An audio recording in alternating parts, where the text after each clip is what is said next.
Okay, this is the last thing I'll show you, just because I'm up late. Well, it's not late. It's late for me.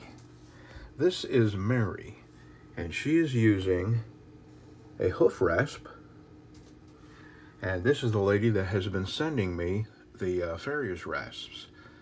And I don't know if she's a farrier or if there's another name. I don't know if a farrier includes, blacksmithing horseshoes. I'm not sure what she's called. I'm going to call her the Hoofinator. Yes, the Hoofinator. Or I could say it like Arnold, the Hoofinator. Anyway, this is Mary, and she actually uses these files, so when you get a file knife from me, they have been used on some beautiful horse by a lovely lady, a really nice gal. This is Jim's Equipment Shed, that's his wife. Both great people. And they won't take anything. I've offered to pay shipping, I've offered to pay for the knives, I offered to do somersaults in my backyard. I offered to make a knife, but I'm going to find something. I know where they live, and I've Googled their town looking for restaurants, so I can maybe send them a gift card for a restaurant. But I don't know what a good restaurant would be around there. And now with the COVID thing, who knows what's going to happen with going in and eating. So, anyway, thank you very much, Mary. I really appreciate these files, and I'm going to find a way to thank you, even if it's just a Christmas card with a crisp $100 bill in it. Okay, I'm going to bed. Read the directions, my wife said.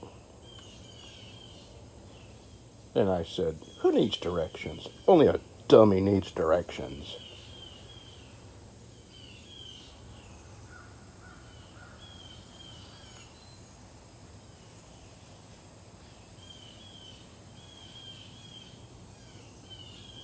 Oh, okay. All right, now we're facing the right direction. See, what I had was this slid in here the wrong way. And it kind of reminds me of a joke I heard. There's this foreman on a job, and he had a carpenter working on the end of the house. And he noticed that about every other nail the carpenter would just throw on the ground. So the foreman comes up and says, man, what is going on? Why are you throwing every other nail on the ground? And the carpenter says, well, because when I pull them out of my nail pouch, about half the time, they got the point on the wrong end.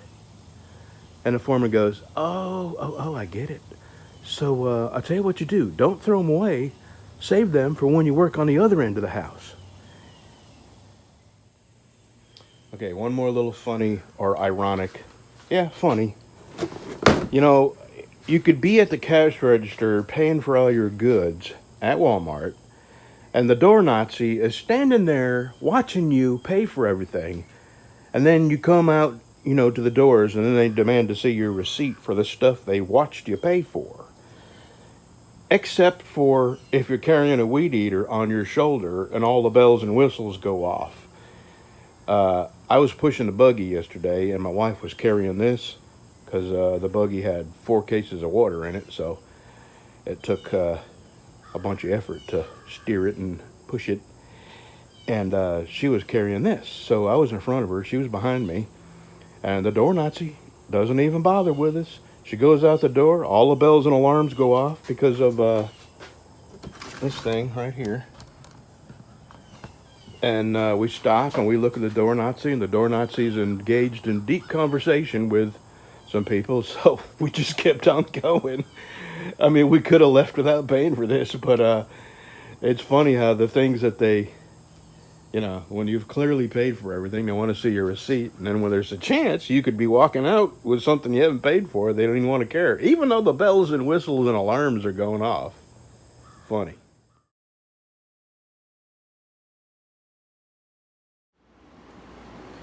All right, this is Donald D. That's his dinner skinner. And he wants that acid etched and tumbled. And I have some desert ironwood picked out for his. And then This is Mark's, and I was looking for some African ebony, which I don't have any more of. And here's what happened: I had some African ebony. I had a knife for 2 knives, and I screwed some up on a knife, so I had to throw them away and start over. So luckily, I had a second piece of that. And I thought I had some more, but I didn't. But while I was looking for that African ebony, I found these. They're synthetic, 100% full synthetic.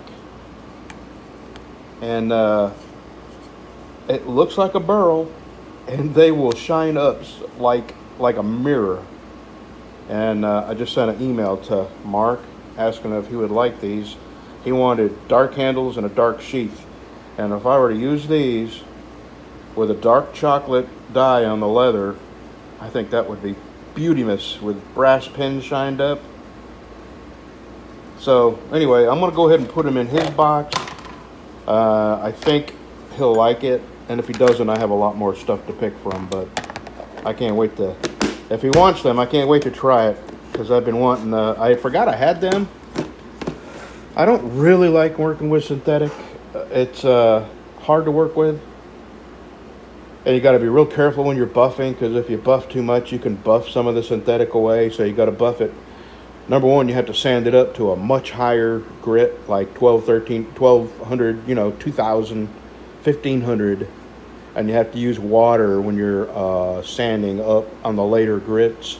And then you buff very, very lightly on a soft wheel, or else you melt your synthetic. So I know how to do it now, because I've made enough mistakes. And that was I have a couple more big blocks of hybrid, which is part synthetic and part wood, that I'll try someday. I have made a handle out of that. If you'll recall, it was a BC special that had walnut burl and red synthetic. I really like it. All right, let me get the sanding on this, and then I'm going to grind the bevels on these, and it's going to be a productive day.